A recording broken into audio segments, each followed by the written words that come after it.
Aziz do'stlar, 2,5 ming dollarga ketgan obyektimizga bitta baho berib qo'yasizlar. Juda ham zo'r narx va aziz do'stlar juda ham chiroyli qilib bitkazib berganlar usta akalarimiz. Fasad qismingizda arzongina remont qilmoqchimisiz? Aynan bu videom sizlar uchun. Sezon ham boshlanyapti.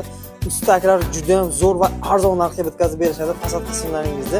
Mana shu ishlarga 10 yilgacha garantiya berishar ekan. Kartamera fasonda bo'lgan fasad qismimiz jiddiy travinti moyishi bo'ladi. Eng so'nggi rusumdagi fasonlardan bo'lgan bitta ko'rib baho beriladi. Yaltirashlarni ko'ryapsizlarmi? Mana shu chiroyli aziz trafalikda mana shu gullargacha ham chizib berganlar. Bemalol baho bersangiz bo'ladi. Usta akalarimiz hammasini o'zlaridan qilar ekanlar. Qaranglar, mana shu polni diolton mana shu holatga kelguncha to даже lisalargacha ustalar tomonidan bo'ladi.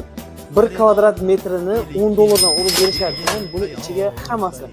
Aziz do'stlar, lisa diskdamiz, jiddiy travintin diskdamiz to devorlaringiz mana shu holatga kelguncha 10 dollardan bo'lyapti. Narxcha zo'rmi? Aloqaga chiqinglar. Fasad qismlaringizni arzonginaga remont qilib oldirsalaringiz bo'ladi. Kvadrat metrlarga qarab narx-navolar ketaveradi. Qaranglar, hozir yomg'irchalik havoda ham aziz do'stlar blesk yaltirash juda ham kuchli. Quyoshda yanada kuchli yaltirab beradi. Aloqaga chiqsalaringiz agar chiroyli holatda bitkazib beradi. 8 dollardan boshlanar ekan narx-navolar to aziz do'stlar 12 dollargacha. Bu 10 dollarlik fason. Travintin turlari juda ham ko'p. Qaysi viloyatdan kuzatyapsiz? Albatta kommentariyada yozib qoldiringlar.